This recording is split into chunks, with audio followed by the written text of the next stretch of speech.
The episode you're about to hear was recorded prior to the spring budget on the 6th of March. In the episode, we discussed multiple dwellings relief, or MDR, but the Chancellor announced that this will be abolished on the 1st of June 2024. So please bear this in mind when listening to this podcast. Hello, and welcome to this podcast from the Private Wealth team at Saffery. My name's Leonora Stevens. I'm a partner in the Private Wealth team based in Bristol. I'm delighted to be joined virtually by Mike Hodges, a fellow Private Wealth partner at Saffery who's based in our Manchester office. Hello, Mike. Hi, Leo. Today, we are very pleased to be joined by a guest speaker, being another Saffery partner, Elizabeth Hartless, who is based in our Private Wealth and Estates team in London. Welcome, Liz. Hi, Leo. Hi, Mike. Hiya. Today, we are talking about the main considerations from both a tax and a practical perspective to think about when purchasing large residential properties and land estates. There's certainly no way that we'll manage to cover every possible consideration in this short podcast, but we wanted to give you a whistle-stop tour of what we see as being the key things you need to be aware of and to plan for accordingly. So this includes funding for the purchase and how you think about structuring it, stamp duty land tax, VAT, employment taxes, for example, will you be taking on any employees and any associated benefits that they're provided to them, the impact on your inheritance tax position, CGT and principal residence relief, and non-disclosure agreements. So, Liz, would you like to set the scene as to what sort of individuals or scenarios we're looking at specifically when looking at this topic and what sort of level of investment we're talking about? Great. Thanks very much, Leo. Yeah, so where we see these sorts of purchases coming from, we might have people who've had a liquidity event in their lives and have come into a large amount of money and they've got liquid cash available to buy their dream home in the countryside. So they might have inherited money, they might have sold a business, or they might sort of be a city exec and have had carried interest come through or some other very large bonus. And this is their chance to buy that dream property in the country that they've seen in country life and so on. And what would you see as being the first topic that should be considered, when looking to acquire that large property or land estate? Yeah, I suppose the key thing is where's the money coming from for the purchase? And of course, the property agent will ask that question as well. They'll often want proof of funds from an accountant or some other professional so that they know the purchaser is able to complete on such a purchase. So thinking about funding, if the money is all in cash, then that's obviously great and very easy. But it may be that it's still tied up in some sort of business or corporate structure. So consideration needs to be made as to how to get that money out. Will there be a tax charge? Will there be timing delays, especially if it's maybe invested in the market? And are there any timings that need to be taken into account to get that into cash for completion? What about if they haven't got cash and they use debt? What sort of things should they be considering about if they use debt financing? Yeah, exactly. And we do see people using debt. It's not just people who necessarily need the debt. They might have the cash, but they've made a decision that actually they want to leverage the asset. It can potentially be beneficial from an inheritance tax perspective to have some debt secured. There might be other reasons why actually having a bit of debt is beneficial. If they are taking debt, then obviously you need to have your lender lined up, and lots of the property agents will have links to people who can advise on debt and make introductions there, or your accountant might also know people. And then it's really about thinking about the debt. How, if you are securing debt, how is that actually secured?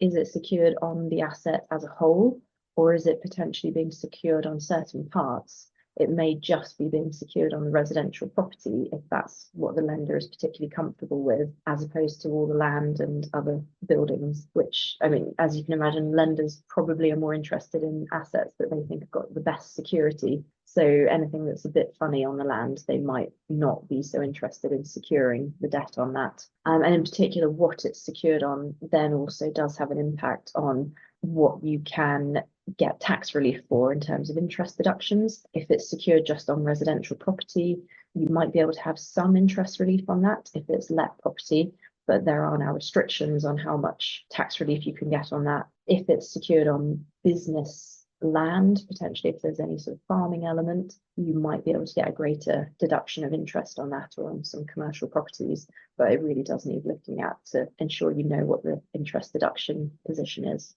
I suppose with the interest rates we've had recently and the high amount of interest that people have been paying, if they can get tax relief for it, it could be really valuable. So hence why it's important to get the structure of that debt so that it's in the right place.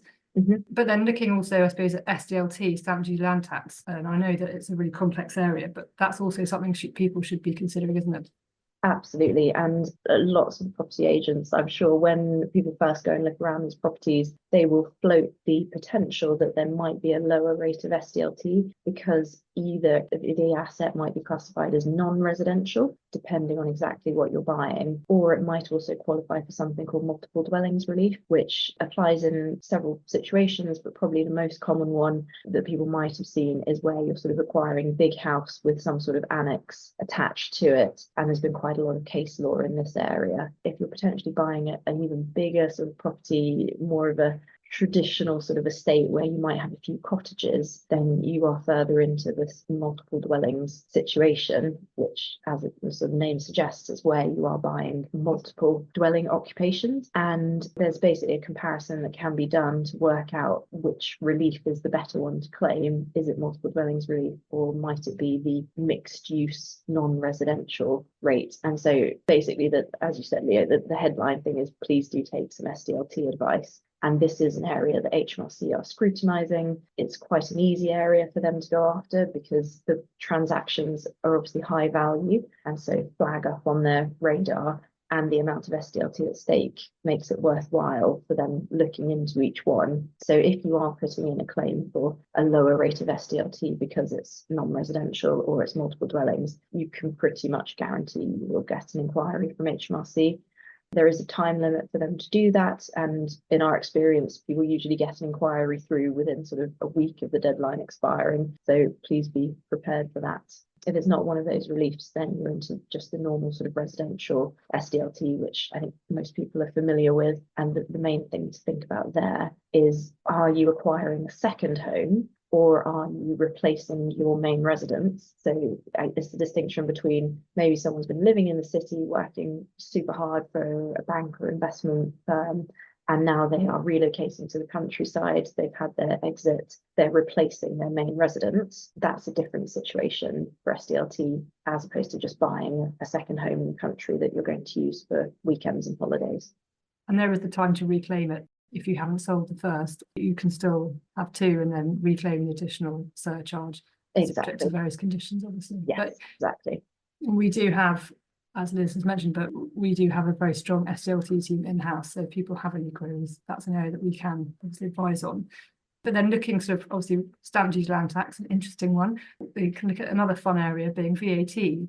Now, for land estates, this is quite an area of interest. And sort of, what would you say are the top considerations? And like you noted when we had our pre-meeting for the podcast, about a top tip that people should think about when renovating a property in VAT.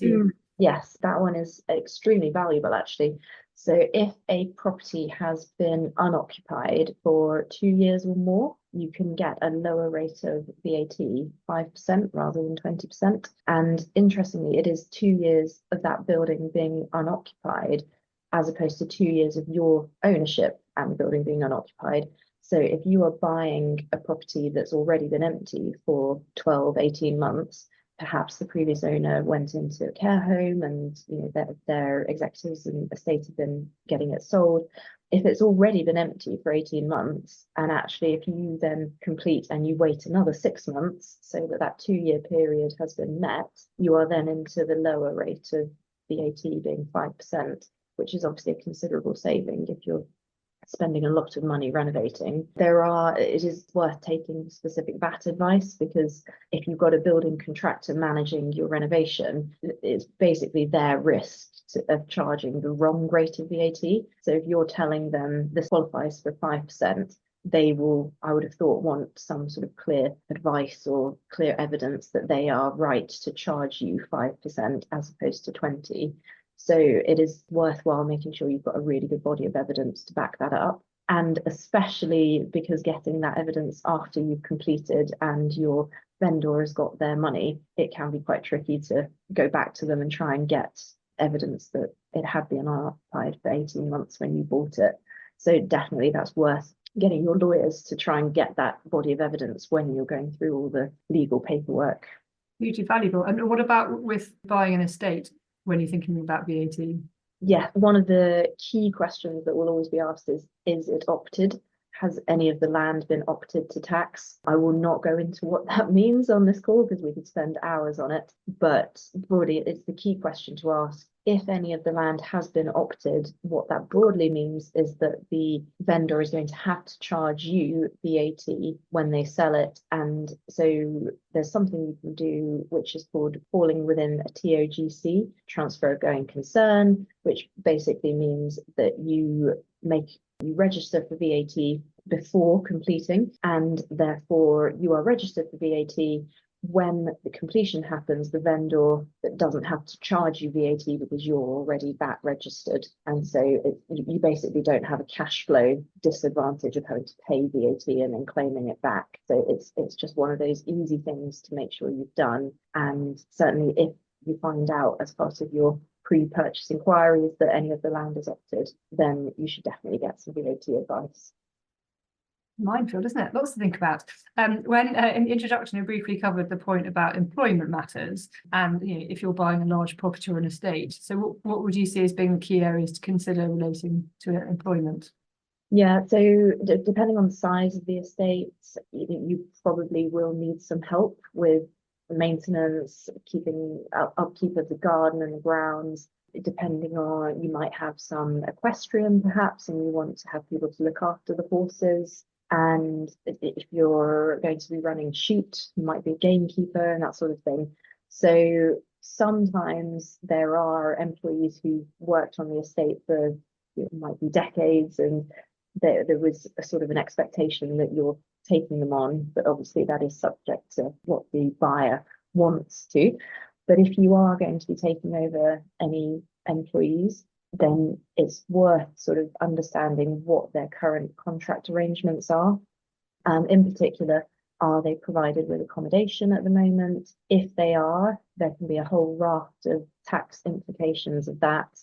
Back in the day, it probably was quite traditional for people to have a cottage in the grounds on the estate. And so you might have someone who's always had a cottage and that's just an expectation, but the rules have changed in recent years. And so it really is worth just checking whether there is a benefit in kind for that employee if they're going to continue to be provided with accommodation. If there is a benefit in kind, then clearly there's a discussion to be had as to, well, actually, how is that going to be met? Is the employee going to pay that tax, or is it going to be sort of grossed up by the employer? It's also worth thinking about what their role is going to be, and especially if you have got any sort of business element. So if there is some farming, potentially, a groundskeeper could be doing elements of farming work and elements of just upkeep to the garden around the house. So if there are business activities that they're doing, then some of their remuneration might be deductible against the profits that business is making. But it is just, you don't want people doing a timesheet, but it is worthwhile having some kind of, whether it's in their contract, something that says what their role is and roughly how much time they're spending on each part.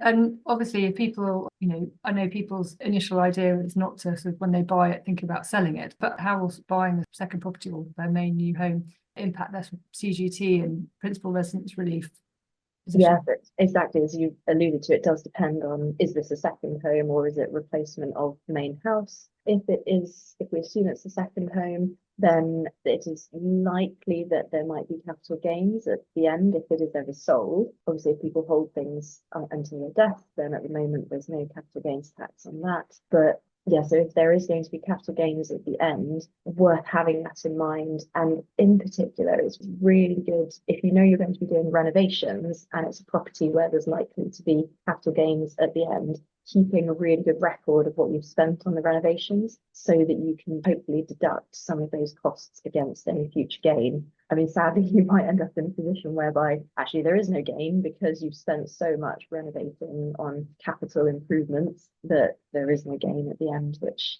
is hopefully not where you end up. But if you hold it for a long time, there probably will be a gain. Yeah. And so you are into, oh, sorry, Mike. No. I was just going to say this. I've got a client I saw a fortnight ago, and I've set them homework of finding out 15 years worth of expenditure and going through records for exactly that purpose to work out what enhancement expenditure there is. And I don't think they thanked me at the end of that meeting. It can be a lot of work, can't it? Yeah, it's really painful. I mean, hopefully if it's a big renovation project, there's probably a building contractor or project manager who's managing everything.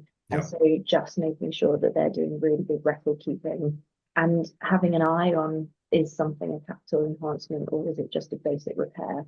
Yes. It's really worth doing it in the moment whilst everything's fresh in the memory. Yeah. I suppose if you're doing it for VAT as well, anyway, hopefully you'll have the records Exactly. all to hand for, but I think people often don't realise the importance of keeping their paperwork. And with emails, sometimes is it 7 years, they sort of can wipe off the system. So it's quite important to try and keep that record saved on a hard drive somewhere. Yeah, definitely. And Leo mentioned about if it is someone's replacement of a main home, then they should hopefully be able to claim something called PPR on that, which is principal private residence relief, and is the capital gains tax exemption that applies when you sell your main home. There are quite a few cases and requirements around this. So things like the permitted area around the house, if the grounds are too big for the sort of average person on the street would consider for reasonable enjoyment of that property, then some of that land might not be covered by PPR. And there is also special rules around when you take up occupation. If you've got a period at the beginning where you're doing a big renovation project, such a period of non-occupation might get taken into account, and you have to sort of pro rata any gain across the time that the property's been held and look at periods of unoccupation basically. So PPR can be quite fiddly if it's not a plain vanilla situation of selling one main home, buying another, moving straight into it and living there for the whole time.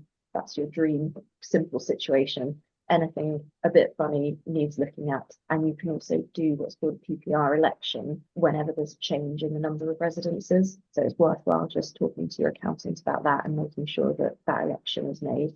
I don't think I've ever had an easy PPR election inquiry from a client. There's always something about whether you could, previously when you rented it, you lettings relief of up to £40,000, but that's not available anymore. But it's all about the periods of occupation, when maybe you were overseas and sort of things like that. So there's lots of that's. I mean, we could probably have a whole podcast on PPR relief anyway, with all the complexities around that. And for us in the north, it's comparing likely property price increases. London versus Cheshire is the most recent one I've had. It's never simple. And as you were saying, permitted area, Liz, a client of mine saying, "Oh yes, that I think that meadow is allowed and it's within." And I didn't then say how much is it. And when we got the inquiry, I found out it was 70 acres. He was I thought, well, that's way more than I thought. So you then get into trying to justify yourself after the event. So it's much better. My experience is just make sure you're clear on terms of what is reasonable enjoyment and what, because 70 acres was always going to be pushing the point. Yeah, definitely. And so the other tax we haven't really looked at is about inheritance tax. So if you're buying either a big estate or a big residential property, is there any way you can structure the purchase to improve your position? Broadly speaking, no, it's very hard to avoid inheritance tax on residential property that you're using yourself. As you can imagine, well, and Leo and Mike, the rules have been drafted and frequently tightened up in this area. This is was key assets, so it's the key IHT revenue generator for the government. But where you are acquiring maybe more of a sort of mixed, more of a typical landed estate with lots of things going on, like a bit of farmland and so on, there are things that can be done. If there is any sort of business or agricultural property, there are specific reliefs for business property relief and agricultural property relief. So it's worth having a thought to those and maybe getting a bit of advice about, can the holding be structured in such a way that those reliefs should apply? I mean, you could have a whole podcast on business property relief and agricultural property relief, but there are things that can be done to look at the estate in the whole, and you might be able to sort of have some residential cottages brought in if there's a significant amount of farmland and other business activities going on. There's some case law that sort of looks at the whole position as one business entity, and if it qualifies, then you would potentially get business property relief on the whole holding, and that could be hugely valuable. You do then need an eye in terms of how that's structured. We see quite a few partnerships on the landed estate side. It might be sort of husband and wife, or it might actually be first generation and then next generation coming in partnership together and running a business, an estate business as one. There are lots of things that can go wrong with partnerships, and it's definitely worth, again, taking advice. And it can be very complicated. The particular type of partnership you can see is an LLP, a limited liability partnership. And this has the added benefit of having limited liability. So if you're running maybe more of a sort of, if you've got a big house that you're acquiring and you think actually that could be quite good for a wedding venue or something, then if you're going to be having access by the public to areas of the land, having some limited liability can be a really good idea, especially if you've got maybe a well-known purchaser or someone who, if they're Googled, people might think, oh, they've got loads of money, let's have an accident on the estate and sue them for lots of money. So having limited liability can be valuable, and that would apply to a company as well. But the quid pro quo for that is that the more limited liability you've got, probably the greater disclosure you've got in the public domain of things like accounts and so on. So in terms of privacy, that's where we quite often see clients go, yes, I can see the liability argument, but from a privacy perspective, I'd rather just have a basic partnership rather than a limited liability partnership.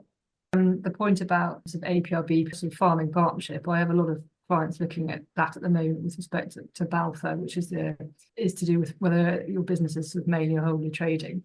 And but obviously the downside to that is ordinarily the main house won't be included in that, sadly, because unless it's sort of a proper working farmhouse, as it were, and it's character appropriate, it's unlikely, sadly, to get that one covered under the IHT sort of exemption part, sadly. Yeah, and just on ownership, if there is company, it's general rule of thumb, it's a terrible idea to hold any residential property, especially if you're going to use it yourself. Yes. Through a company, because you open yourself up to benefit in kind issues. And there's also the ATED, the annual tax on enveloped dwellings, which applies to all residential properties worth more than £500,000, which in this day and age is easily met. And yeah, ideally you don't have to go anywhere near those reporting requirements if you can avoid it. And then finally, when we were preparing for this podcast, you mentioned about some of your clients requesting NDAs and non-disclosure agreements. Do you want to expand on that for everyone? Yeah, so this was where potentially the buyer is in the public domain or is a public interest. Then I have seen it whereby they've requested that current employees on the land, the estate, sign up to NDAs prior to them going and looking around the property, because they are sort of worried about people talking down the village pub and so on, and saying so and so was around looking at buying this estate, or once it is known that they are hoping to exchange and complete, just word getting out. So I have seen NDAs being put in place. It's obviously not something for the accountants, it's a legal point, but it's worth thinking about. And then going forward, if you are taking on employees, whether they're existing or new, that's the point for their employment contracts as well, is thinking about privacy. Mike, have you got any other tidbits? No, as you were saying that, Liz, about NDAs, up in Cheshire, I'm thinking mostly footballers and those sorts of things. And I did, in a previous life, act for an upmarket estate agent, and there it was almost a big part of their business was footballers. So all of this privacy discretion bit becomes more into play. It's not for the run of the mill, but it's out there, isn't it?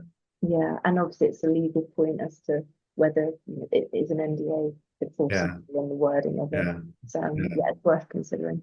And I suppose for most people, it's their most valuable asset or assets, isn't it? And that's why I know some of what you've said, landed estates, makes it sound very grand, but equally, it doesn't have to be at any level. For most of our clients, it's along with their business, if that's separate, it's their most valuable single asset. And therefore, it does take some thinking about and some planning.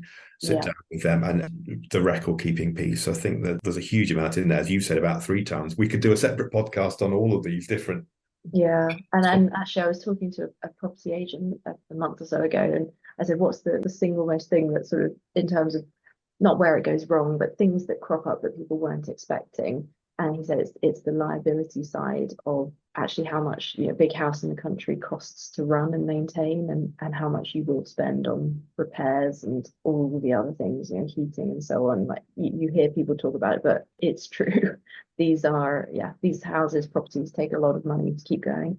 Yeah. So don't underestimate it. And I live in the countryside, and you get a whole raft of rodent activity going in and around. So it takes some getting used to. You're selling a dream, Mike. Selling a dream. Like you, Liz, moving into the country, you need to get your head around a whole different set of issues. Well, hopefully that's provided our listeners with just a taste of things that they should consider when thinking about acquiring a high value property or land estates. Many of them are practical points, but need some thought before making the investment and taking that leap. So it remains for me to thank Liz and Mike today for joining me for what's been a very interesting discussion. We work with a wide range of clients. Many are UK based and many live overseas, but have interests here, whether that's property, business interests or investments. We advise individuals and families on how best to safeguard, maintain and enhance their wealth, and on the most appropriate methods of passing on that wealth to the next generation. We also help people comply with the tax rules in the UK, which can be complex.